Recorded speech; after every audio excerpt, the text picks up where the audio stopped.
Welcome to the Intuitive Websites Internet Marketing Podcast, bringing you the country's top podcast on the subject of internet marketing.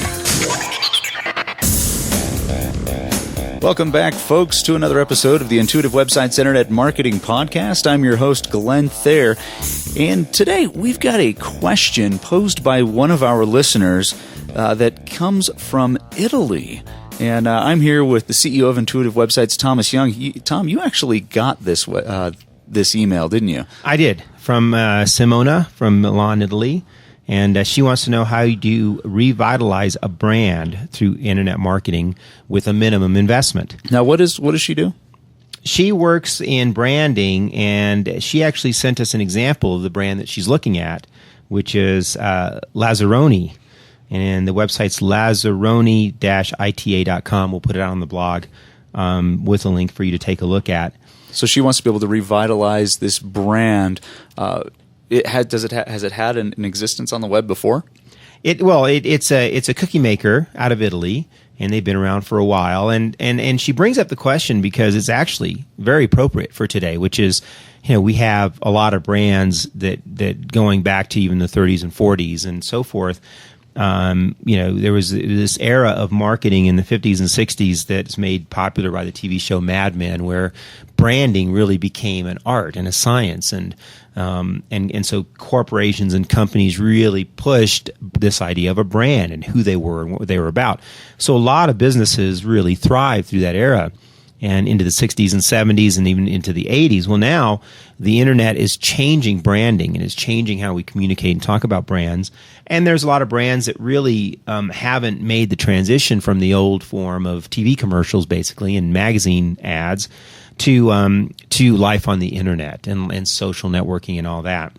And so this was a good example to look at, and I thought that we should discuss it. And the reason I think it's a good discussion here is because if you do have a brand that needs to be revitalized on the web, it should be pretty easy to do, and it should be very cost-effective to do. And the reason is that your hard work has already been done. You've established a brand. Whether it's been over 30, 40, 50 years, whatever, that has a solid foundation to it. So you have generations of people that enjoy your product and understand your brand. The question is, how do you revitalize it so you can continue to grow and you don't decline or stabilize? And how do you use the internet, to drive that growth as opposed to the old way of doing it, like you see in Mad Men, of the TV commercials and the slogans and that sort of thing. And you certainly can do that. It can be done, and it can be done cost effectively. Well, so how can Lazzaroni play on their history that they have to be able to bring their brand to compete with all the rest of the brands that are available in the world? Because obviously, when you're dealing with the internet, you now have worldwide competition. Yes, and if you're a cookie maker in Italy or a pastry maker in Italy, you want to sell your product worldwide. And it doesn't matter anymore. People go on vacation in Italy and they have these great cookies. Now they want them here in the U.S. Well, it used to be that wasn't impossible. Just not going to happen. Go back to Italy, right? But no, you can find these now. They could be in your grocery store. You can order them online. Whatever. The world is much smaller now. So if you had something you really liked and you were in China, man, you want it here in the U.S. too. You can do that. And so that's why the internet's important in keeping your brand alive globally. So what are a few things that people can do to breathe new life into their brand online? Well, the first thing you have to do is make sure you practice all the web fundamentals we've talked about in these podcasts. You've got to do good SEO. You have to have a solid website. You have to have a good foundation for your approach. All of that has to be covered. Just as looking at the Lazzaroni site and translating into English, it has very little, if any, optimization. In fact, if you go to that website, try to find the word cookie on the website. And that's what most Americans would do, is they'd call these things cookies. They're not pastries, not salty snacks, not delicious edibles or whatever. They're going to call them cookies. So you've got to cover the basics of SEO, the fundamentals of internet marketing, internet design, and usability. That has to be first. And that also has to reach another point on there is cultural differences. Because there's minor cultural differences, because I see if you can translate it into English, but that's British English. Yes. And there's a big difference between U.S. English, yeah, absolutely. U.S. English and British English. When we say what is a biscuit That's right. Versus, we're thinking biscuits and gravy over here. That's right. That's right. And if you're in England, you're thinking of a cookie to have with your tea. That's right. Well, and so you've got to go to Italian, then you've got to go to English from Britain, and then you've got to go to the U.S. All of that has to be covered. But this is really the basics of branding and positioning too. I mean, you've got to understand the changing marketplace and how to brand and position yourself. The best way to do that is through research. What used to work in the past doesn't work anymore. Now, the nice thing about research today is that you can get great amounts of information at relatively low cost from the web. And you can do that from stats that you get on your website. You can get it from social networking and watching what people are commenting and saying about your product. And basically using then the unique power of the web to get the stats to help you determine how the brand should change, how the marketplace is changing, and how you can draw in new demographics. Now, would this also, because we're dealing with Lazzaroni, obviously is a product. Mm-hmm. So we're dealing with a product, a brand that has product. Now, if you're dealing with that, you want to sell more across the marketplace on the web. Now, doing the research, would it be smart of them to start checking out places that resellers of what would resell cookies, unique boutique type shops that resell brands like Lazzaroni? Yeah. Now, what I would. That's something they have to focus on. Absolutely. That's more of a sales function for them. But in branding and in driving consumers to the resellers, they need to go out and research the changing marketplace. And I just think that if you don't have a lot of budget money to go out and do traditional research, then you can go and measure what's happening on the web. For example, set up a Facebook page and drive in the Lazzaroni brand enthusiasts and hear what they have to say about your product. And drive discussions about how the product is used today, not how it used to be used, not how you used to see, grandpa and grandma having their Lazzaroni biscuits with tea. That's fine, as they used to happen. What's happening now? How are younger demographics using these products? And that might even be tapping into the social networks. So you talk about setting up a Facebook fan page.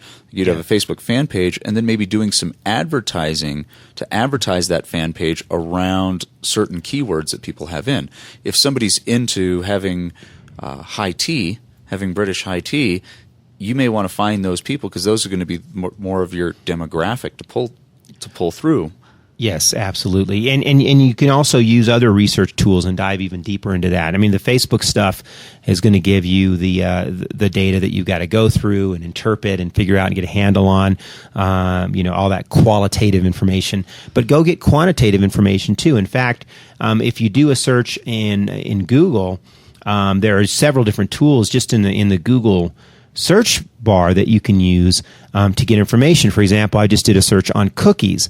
And if you look just below the search box, just below the Google logo, there's a little underlined area that says Show Options. It has a plus sign next to it. If you click on that, you're going to see a whole slew of additional links that will help you with research. And if you go down to the bottom, you'll see a thing that says Standard View.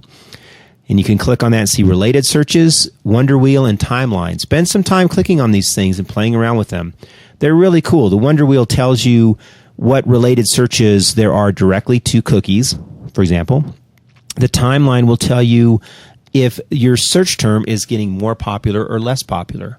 And I highly recommend that all brands do this. Go put the term Lazzaroni right in the search box and do a timeline to see if, what's happening to the brand name, because you may want to even change your brand name. You might come to the point where you have to do that. And all this is cost effective. It actually just takes time to do this because as far as doing this research. Yeah, it takes time. So as far as cost effectiveness, this is free. It's free. As long as you have the time to do it. You have to have the time to do it. Now, the interesting thing about this is not just the time, but you got to have the brains behind it.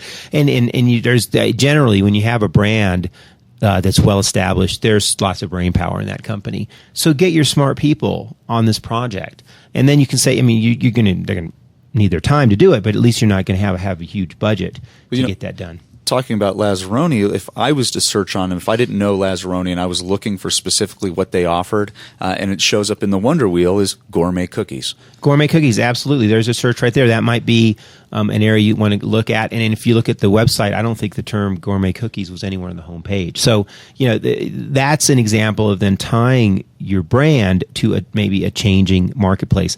20 years ago, maybe the term gourmet cookies made no sense. What do you mean? What's a gourmet cookie? But now people are putting that in. Chocolate chip cookies. If you're in the food industry, that's going to help you drive flavors. Is it dark chocolate? Is it chocolate chip? Is it nuts? What is it that people are looking for?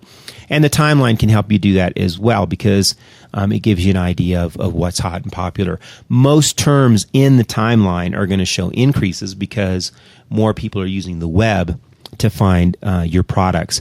But you'll see niches in there, and you'll see areas where there's either opportunities or there's things that are declining that you might want to turn around a little bit. Well, it's interesting because I started thinking of cookies that I like to eat, like the Pepperidge Farm cookies, like the Milano cookies, and I can eat those things all day long. And I ended up pulling up their website, and there's a lot of similarities between the Lazzaroni and the Pepperidge Farm site. And that might be something, especially for them looking at going into other markets like the U.S. market, to look at what they're doing and how they have theirs set up. Because absolutely. I mean, here's the thing, too. Talk about cost effectiveness. Every single competitor out there is wide open for you to take a look at. What is their approach on the web? Now, the issue here is that a lot of your competitors do it poorly, and so you really don't see the best approach in the world on their website, but it's all out there. It's invisible for you to see. So certainly if you have a brand, and I mean, you can even think about right off the top of your head, brands that are struggling, take the auto industry. Definitely those brands are struggling. Take, maybe old-fashioned furniture manufacturers or, accessory companies like leather wallets and things like that. There's lots of brands out there that are struggling, and it's time really to take another look at where the marketplace is going and be smart and use the tools that are out there to try to turn your brand around. So what anything else that we didn't cover yet as far as bringing a brand back to life on the web? Well, I think that it's key for you to go to the community that built the brand.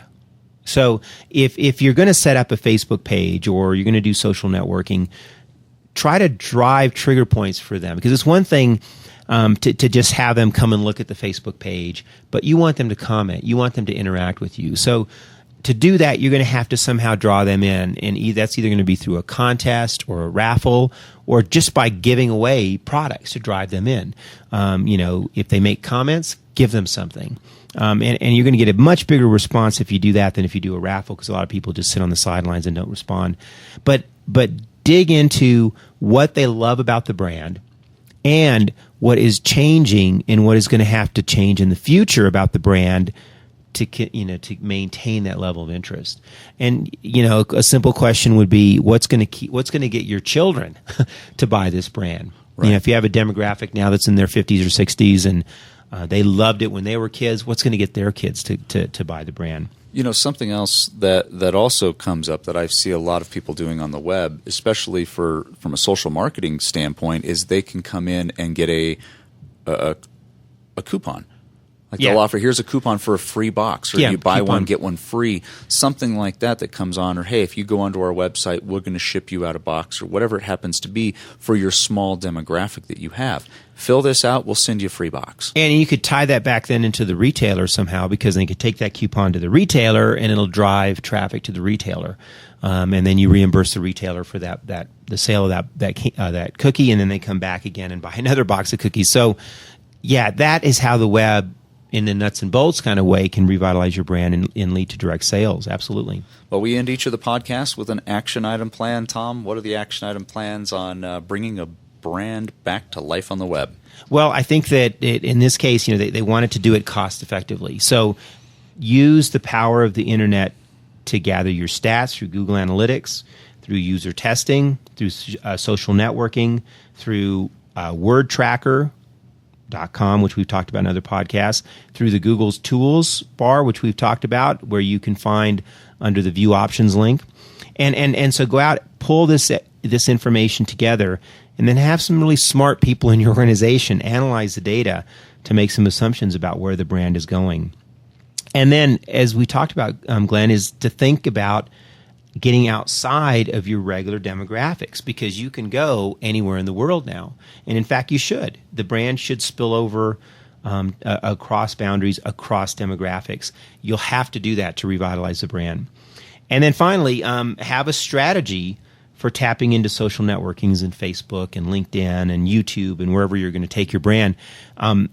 Don't just do it to do it, but have a direct strategy that draws folks into your website and your social networking site, and encourages them to comment and leave information that can help you figure out how to refocus and change the brand and drive more sales. Well, you heard it, folks. Thank you so much, Tom. Appreciate it.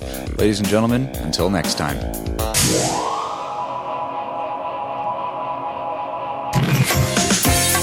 This has been an Intuitive Websites Internet Marketing Podcast. For more information and to see all the available podcasts and much more, visit intuitiveblog.com.